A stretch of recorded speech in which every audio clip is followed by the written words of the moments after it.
Hey everyone, welcome to the Do the Thing podcast. This is your host, Stacey Lauren. Oh my gosh. Have you ever had that moment that you're like reading someone's book, listening to their book in times of despair, or listening to their podcast or watching their YouTube videos? You've never met the person, but you feel like you know them on such a deep level because the language that they speak to you is in a way that pulls on every part of your brain and gets you to move or to feel better or to do something really cool. Well, my next guest is literally that person. And I am just so beyond excited that he is here with me today. I went to his conference that he had a year and a half ago, and I was just blown away by the people that were at that conference, the speakers, and also the community that he's built around him. I'm still friends with some of the people that I met there, and we've even been doing some business stuff together.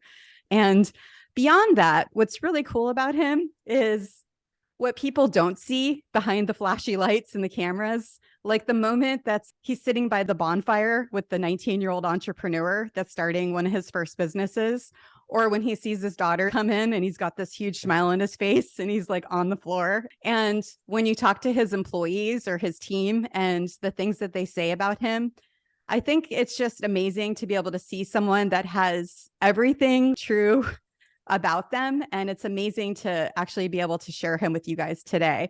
And so I'm so excited to welcome Ryan Daniel Moran to the show. Hi, Ryan. I feel like I can only disappoint from here. That's the kindest intro anyone's ever given. So I hope all of your expectations are ready to be broken. Well, you know what's cool about that is I'm gonna get to share with them one of the things that I love about listening to your stuff. I actually saved this like 1-minute recording of a podcast that I heard. And there's been a lot of podcasts that I've heard you do, but this is a specific one that really spoke to me. So it's actually going to be recorded, Ryan. Is that okay if I share that? Let's go. Awesome. I love it. So I'm going to share this because I think this will get us into the mode of this interview and really what I'm looking for you to talk about. I'm in motion and I'm scared shitless. I'm in motion knowing that I am not today the person that I need to become in order to build a $100 million NFT project or a $25 to $50 million a year supplement company or a $25 million a year publishing company that is capitalism.com.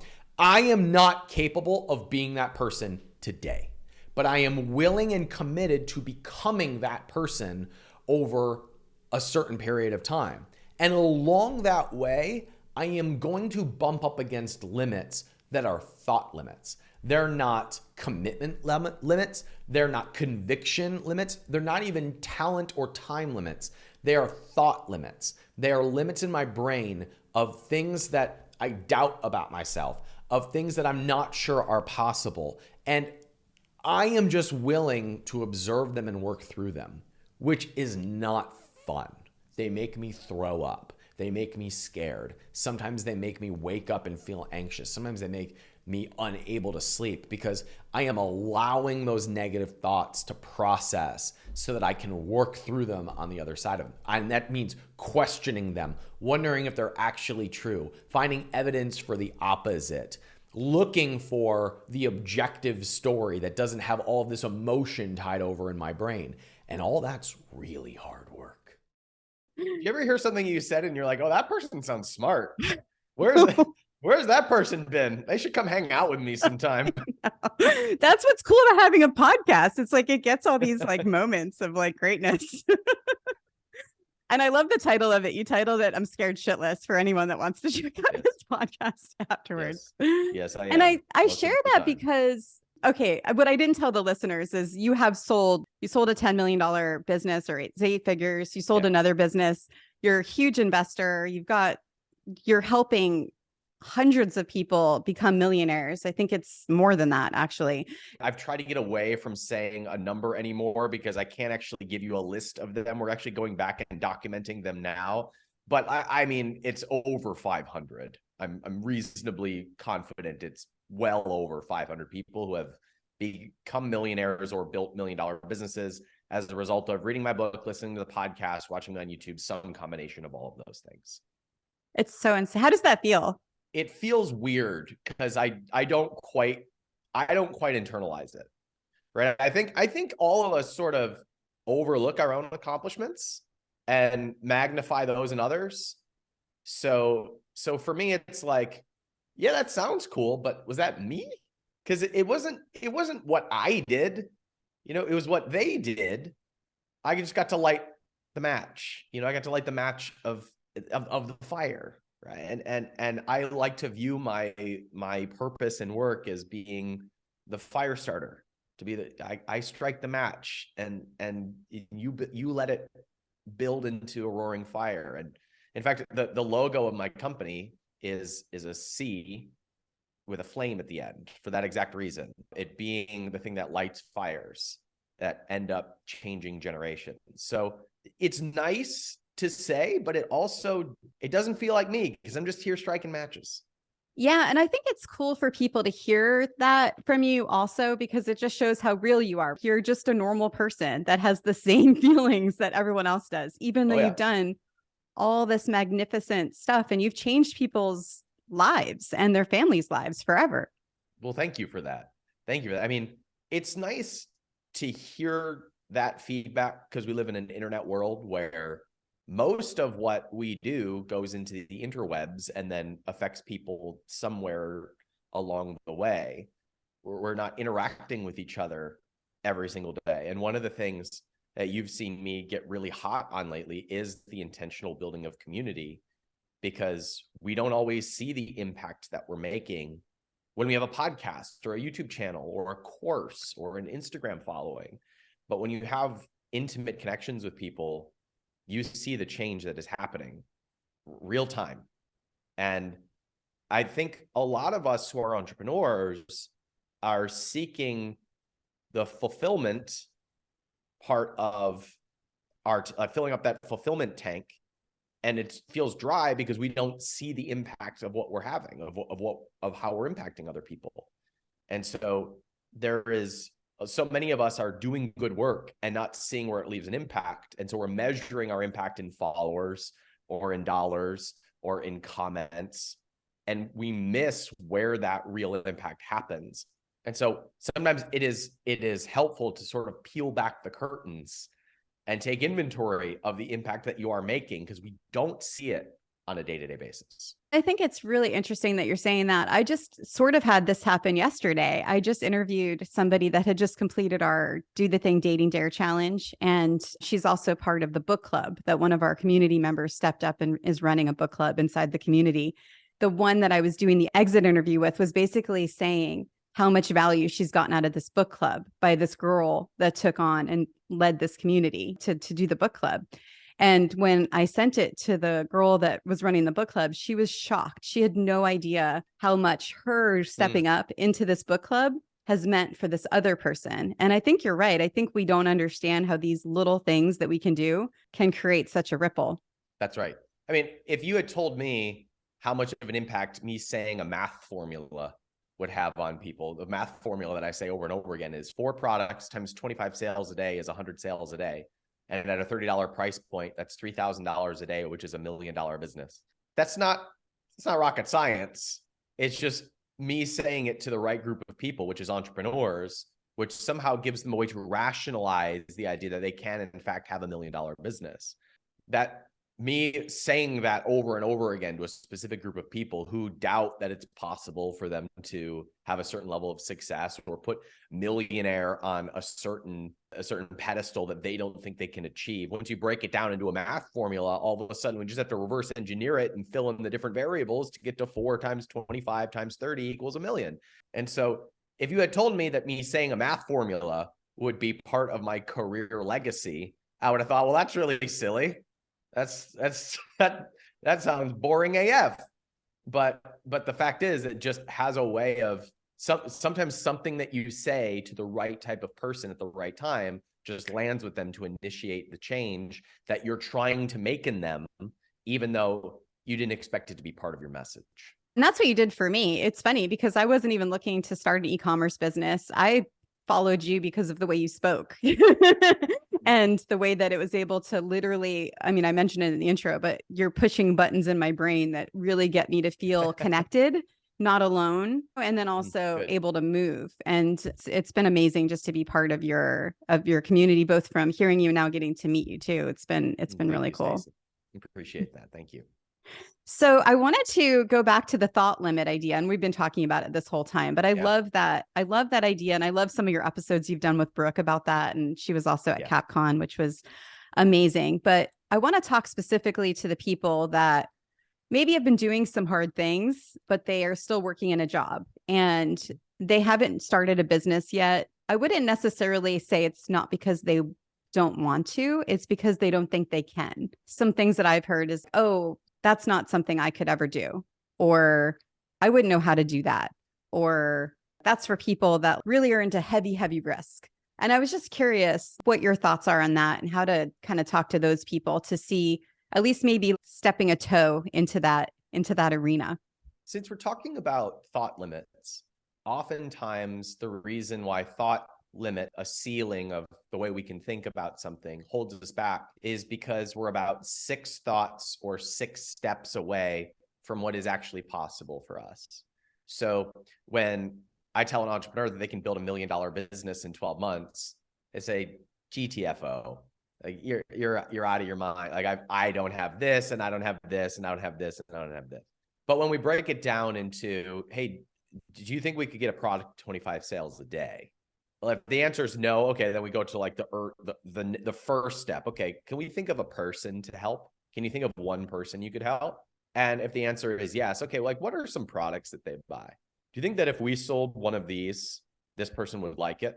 And so it's about stair-stepping the thoughts up. So when someone wants to be an entrepreneur and they say it's not possible or that's for risky people, it is often because they are viewing a certain result that is beyond what is capable for them right now. In the clip that you shared, I say, I have a goal of having $100 million net worth.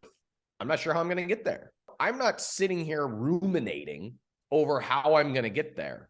I used to, and that got me nowhere. But what I can ruminate over is, what can I do today to move the needle? Like what am I enjoying that I could really double down on? Where is there opportunity for me to serve right now?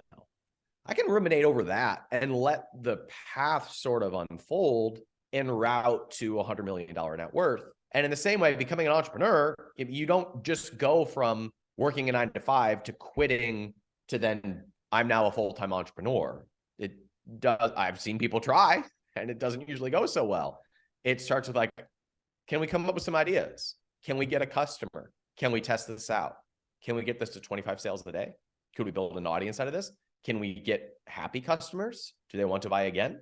Can we release a second product and get it to 25 sales a day? And the process that I walk people through is over the course of a year, you can have 4 products doing 25 sales a day, which is 100 sales a day, which is $1 million business. But there is often a gap between where we are and the ultimate vision that we sort of have to break down into thoughts we can believe and string those together to get us through that thought limit or that ceiling that is keeping us stuck where we are. Does that make sense, Stacey? Oh, it really does. It really does. And then those thoughts can build on each other in the wrong way. That's right. if That's right. you don't catch it. In both directions too. The Totally. negative ones can eat you up. The positive ones can bring lots of positive momentum forward. And the more that you can kind of string together that thought momentum, it sort of has a way of igniting a fire that burns and roars and makes you realize that anything is possible. What have you noticed that's in common between the people? Because I know there's a lot of people that are killing it, going to $1 million businesses beyond that you don't even know, listen to your podcast. I think that's why you're saying you're still not even sure how many people it is that you've done. And then there's the other people that you've seen helped sat by the fire and gotten them to be able to get there. What have you noticed in the people that you've heard about that have been able to light the fire and run with it? I have noticed that all of them have doubts. And once they're at $1 million, they still have doubts. They just kept going. The difference, this sounds so obvious and boring and just trite, but the people who didn't make the million stopped 3 to 6 months in because there wasn't enough progress. The people who made the million also did not have any progress 3 to 6 months in, but they kept going. I have become much more intentional now about telling people for the first 6 months, it will feel like nothing is happening. And Stacy, this is a perfect example. 4 months ago, I bought back the company that I sold to a private equity group. I bought it from a different private equity group. It had been sold around a couple of times. I bought it for pennies on the dollar. And people ask, the company's called Sheer Strength. And people will ask me, how's Sheer Strength going? And I get upset when they ask me because nothing is happening. Absolutely nothing is happening. And then I say, oh, well, I mean, we did come to terms with an influencer who has 1.3 million followers. And we did totally rebrand and reformulate 4 of the products and burn through 2 manufacturers and get to one that we actually like. And we did hire somebody who's at the helm of it. All this behind the scenes stuff has happened, right? Within these 4 months that no one would see. And it feels to me like nothing is happening. But the truth is lots of things are happening. And 6 months will come around and those first 2 products will launch and there will be some momentum. Most people who don't get to the million at this point are, look, I've been doing this for 4 months. Nothing is happening. I'm out. But you can look at them from an outside and be like, actually, it looks like you've developed a product. You have a clear who, you have 100 followers, you have 50 customers, you've got 16 reviews, you're getting 3 sales a day. Can we build on this momentum? Because if you do, then we can start to build that snowball that is going to take us to the million.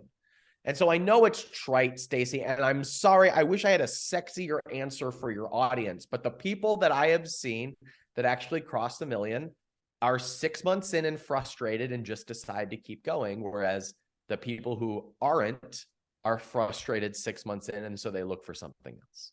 Yeah, I love that answer. And it's one I haven't had yet. So I think it's perfect. Oh, good. I hate that answer. So I'm glad one of us likes it. I think it's great because it's real. I mean, it's whatever people are wanting to do, that's going to happen. Even if we're not even talking about business, really. There's like a lot of things that we could probably relate that to. Yeah.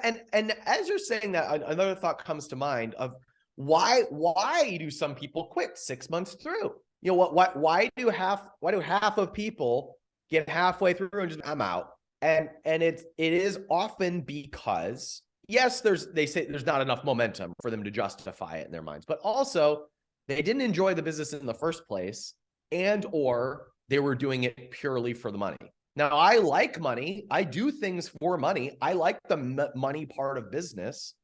But if I'm on this podcast only thinking about the money, I'm going to be selling something the whole time and the podcast is going to suck. If I am doing YouTube videos purely for the money, then I'm going to be frustrated that I'm not getting monetized fast enough and my videos are going to suck. If I'm selling a product just for the money, I'm not going to be humble enough to find out what the marketplace actually wants, and my product is going to suck.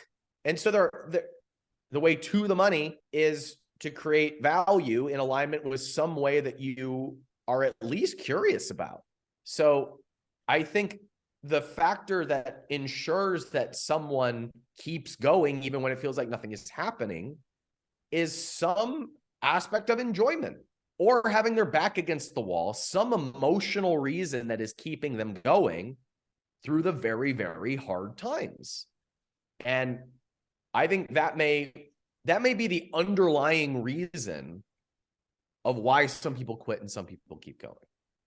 Do you mean in terms of them identifying their why? No, I struggle with that one, Stacy, because thinking about my why seems counterproductive. A why is a very heart-centered emotional thing. And when I'm thinking about it, I feel like taken out of that, figure out my why. Sometimes it's just, I can't afford to fail, so I'm going to put everything I have into this. Or sometimes it is, I genuinely just enjoy this part of it. And so I'm going to keep doing it. For example, I've had a YouTube channel for 10 years. I have 118,000 subscribers. It took me took me 9 years to hit 100,000 subscribers. The people you hear about got there in a year or two, right? It took me 9 years. There's a reason why I'm still doing it 10 years later. There's some part of it that I enjoy. And a lot of people would have given up way earlier in the process. So I think when you can combine the person that you are serving with how you genuinely enjoy being in service, that sort of gives you the fuel to keep going through that 6-month hump when it feels like nothing is happening.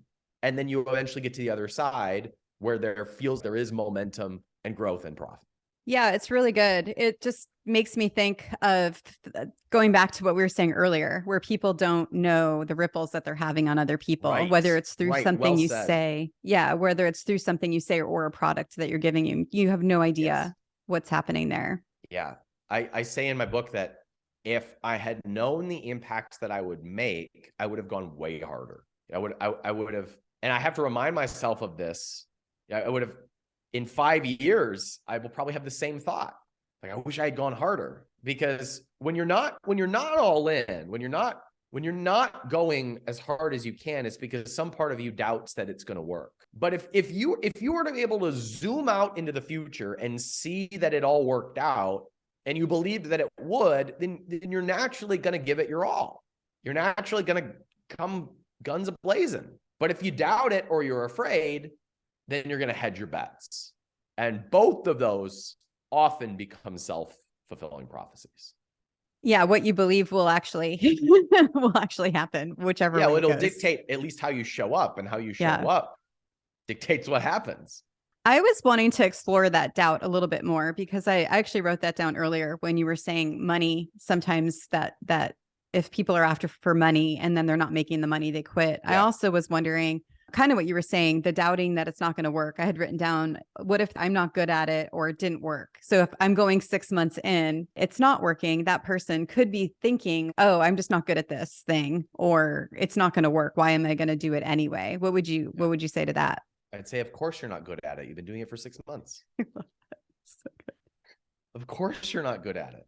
I mean, we tried a different type of video content that we posted on my YouTube recently. And I was, man, I really suck at this. It's great. It's like I really suck at this type of content, which means like I listen back to it and I hate it, which means I can get better. And of course you suck at it. Now, it's simple to say that I have these thoughts too. If you allow the sucking at it to stop you, you will always suck. The beauty about entrepreneurship is there's no timeline. You know, Gary Vaynerchuk said to me once, he talked about how he wanted to be the quarterback for the New York Jets. I always wanted to be the starting pitcher for the Cleveland Indians, now the Cleveland Guardians. And he says to me, aren't you glad you didn't become an athlete? I said, no, I would way rather be pitching for the Guardians. And he said, Ryan, athletes have to retire at 35. We get to play this game till we're 80. So the beauty about entrepreneurship is if you're 35 and you suck, you got plenty of time to not suck. If you're 45 and you suck, you got plenty of time to not suck. In fact, the highest success rate of entrepreneurs is between 45 and 55. Like new entrepreneurs between 45 and 55, because you have more life experience, you have more data, you have more relationships, often have more capital. So of course you suck. You've been doing it for 6 months. The only question is, how long are you going to let sucking keep you from doing the thing? Oh my, it's so funny. I just did a comedy. I ended up doing a stand-up comedy thing recently. And my whole thing is about how much I suck at everything and trying to get people to embrace the suck and to suck enthusiastically. So it's so good that you're on, because I agree. I think that's the secret to my success really is that I am conditioned to suck. So I have more patience with myself than other people because they're used to being good at stuff, whereas I'm just used to sucking at it initially. I love that you brought this up. I think it's so powerful. And also, we tend to see in other people where they're strong and see in ourselves where we're weak. So you tend to look at other people and say, oh, well, you can get better at that because you don't have the record of wrongs that they have. You have a neutral view of other people, and other people have a neutral view of you. The only difference there is the thoughts that we're thinking in our head constantly over and over and over again, that we suck and we're always going to suck and we're always going to be bad at this. Well, that, of course, if somebody else said that, you would know it was ridiculous. But everybody sucks at the beginning. You just get better.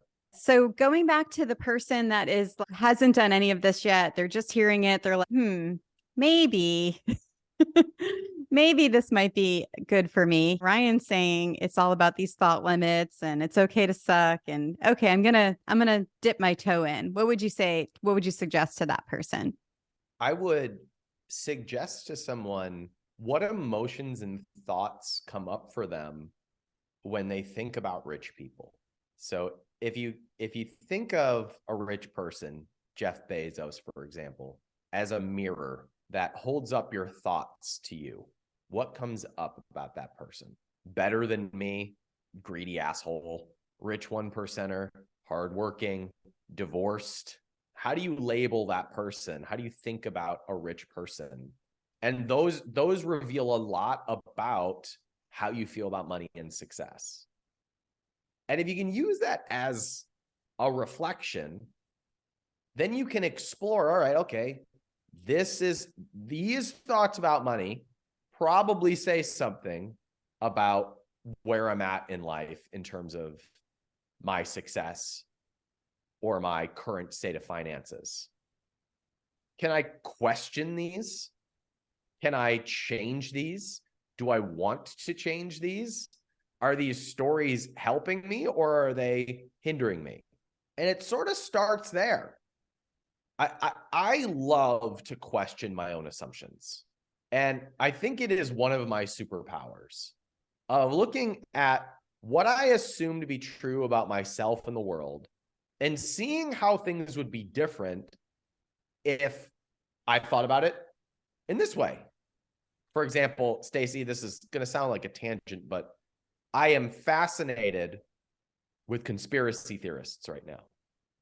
Right? And I'm fascinated by them because they believe something about the world that I don't.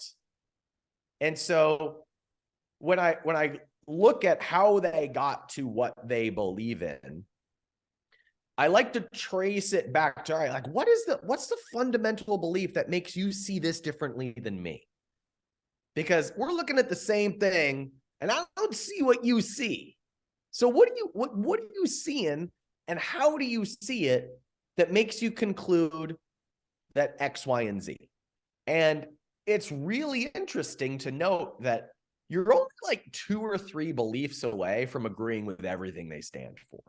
And our beliefs are malleable, right? They're malleable based on who we hang out with, based on what we read, based on what we listen to. So the same is true in a positive direction. The difference between you seeing the world the same as Jeff Bezos is a few beliefs away. And if you can explore which ones you change and then just start to hang out with different people and listen to different podcasts and read different books, it's pretty amazing how fast your worldview can change and build those positive thought trains that take you to a very different place than where you are now. It can happen really fast, but it starts with taking inventory of where you are and identifying where you want to change. Yeah, it's so true because I started off in college. I sold books door to door. That's how I put myself through school. And I remember Amazing. I would never go to the big brick houses. I was, oh, there's no way. They've got to be assholes. There's not a chance I'm going to go to those houses.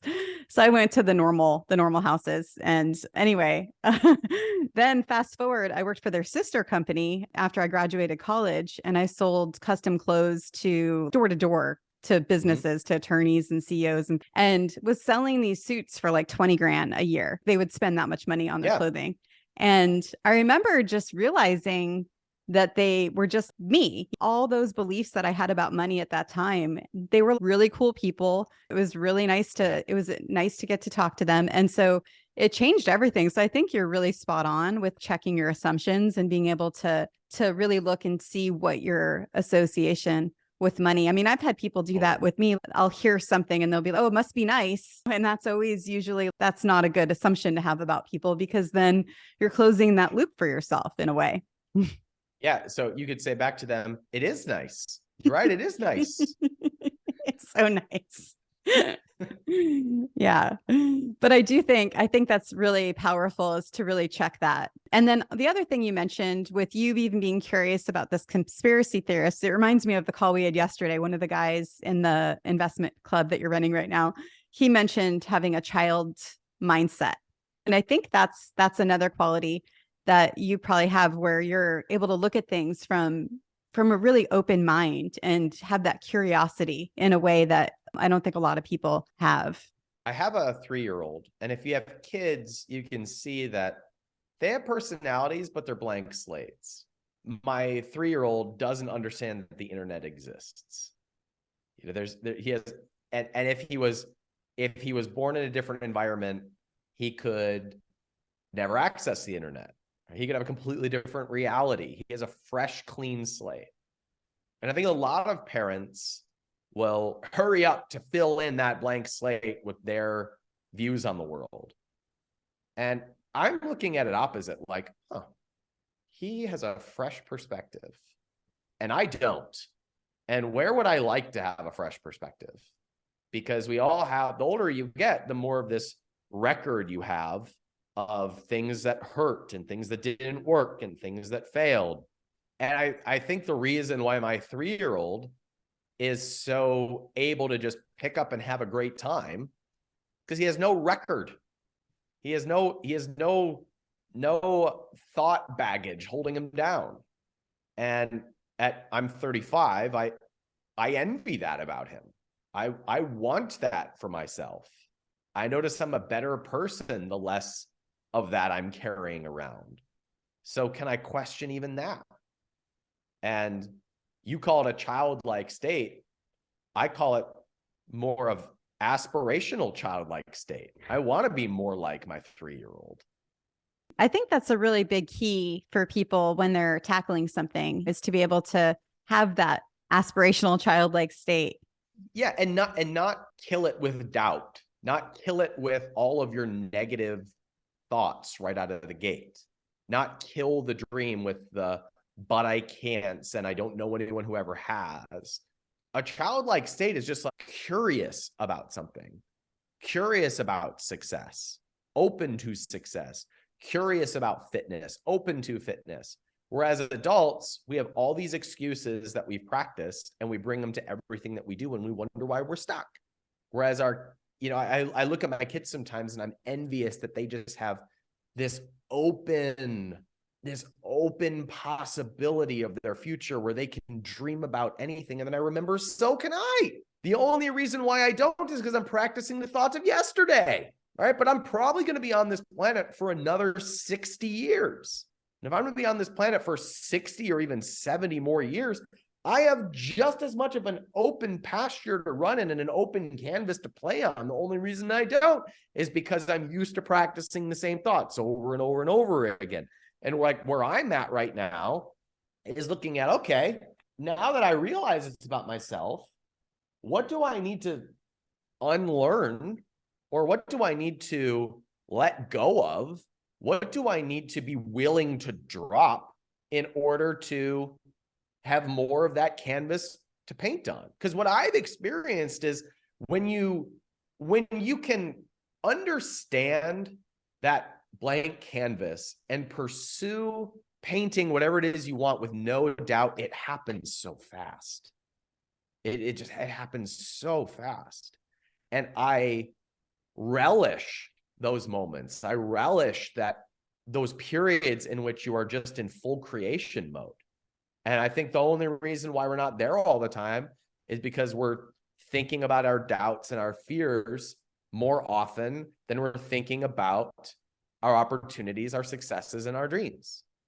But all of us have that blank canvas and that wide open field for us to create it.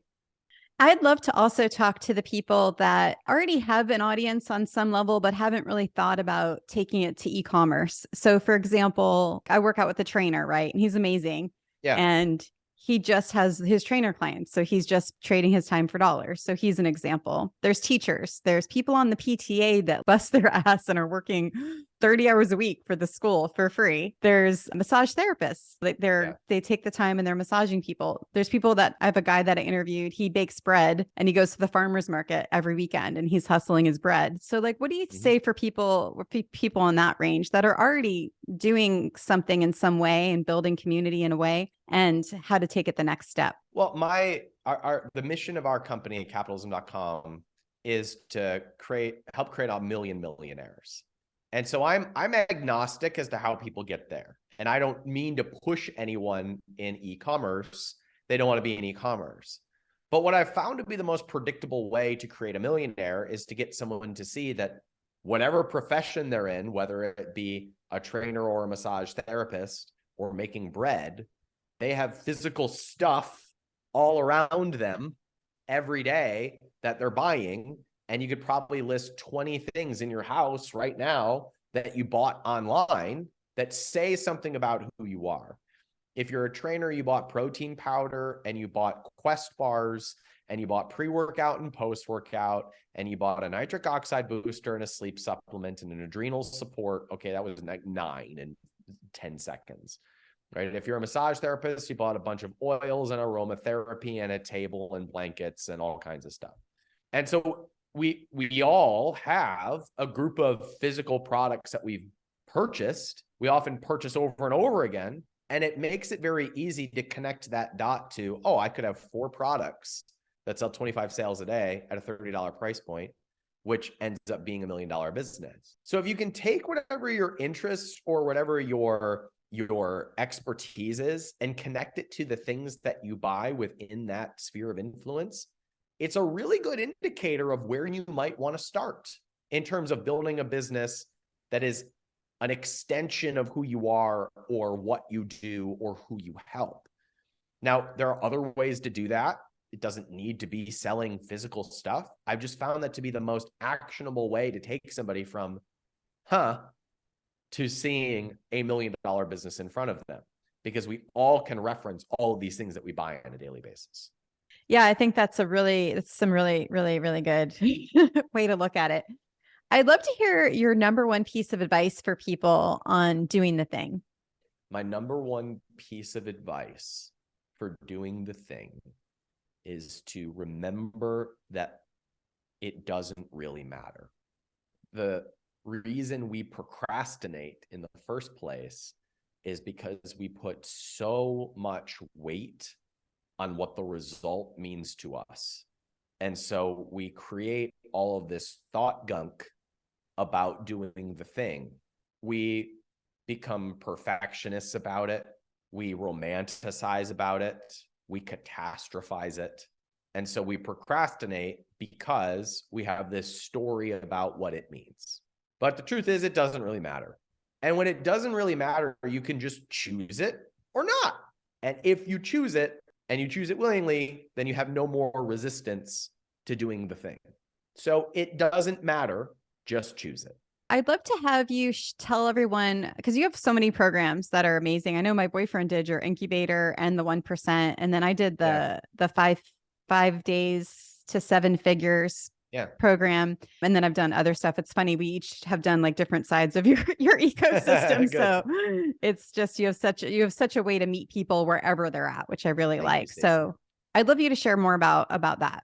Honestly, the most affordable way that I can serve someone on a deep level is for them to just grab my book on Amazon or Audible, Barnes and Noble. It's called 12 Months to $1 Million. It sold 150,000 in some copies. That's just the best way to get a really good deep dive into how I think about business and entrepreneurship. It's a playbook to building $1 million business. If you want to go through what Stacy is referencing and just see, okay, how do I actually make the plan to go from I have an idea or I have no idea to getting an idea on paper and into the world, there's a 5-day challenge where we outline your idea and get it ready for launch. And it's called the 5 days to 7 figures challenge, which is at capitalism.com/5. It's an hour a day for 5 days. And you walk out with the exact plan of the business that you could build that could become 7 figures. And once you go through it, you realize there's absolute certainty that it can happen. But in true reflection of this conversation, the biggest resistance that will come up will be your own thoughts about it.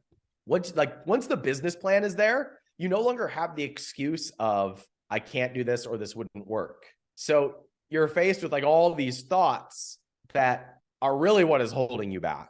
Has nothing to do with the fact that it takes too much time, or you don't have the interest, or you don't have the resources or the experience. You realize that it's all these things that you view about yourself that are holding you back.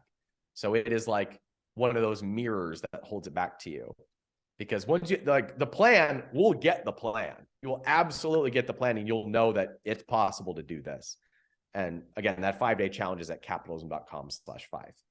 And then actually, it's just coming to my mind. We should share this too, because of the timing of this, if there's going to be tickets left by the time it's published. But because I do have people that are already entrepreneurs and they're listening to this as well. If you could share about CapCon too, since it's coming up. So our annual Super Bowl, the Capitalism Conference, where we bring in the entrepreneurs who inspire me, our successful students, and we bring them into one place for the Capitalism Conference. It's April 27th and 28th in Austin, Texas. And this year we put a hard limit of 200 people on it, which is much smaller than we usually do, because the intimacy creates the types of connections that you experienced at the last event. And at the time of this recording, there's 67 left, I think, 3 months out.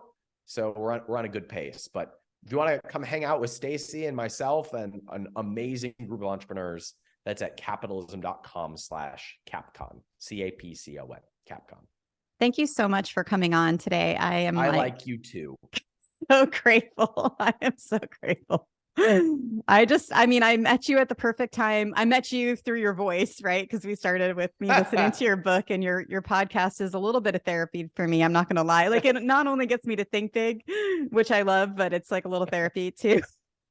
I appreciate that. Thank you. It is for me too.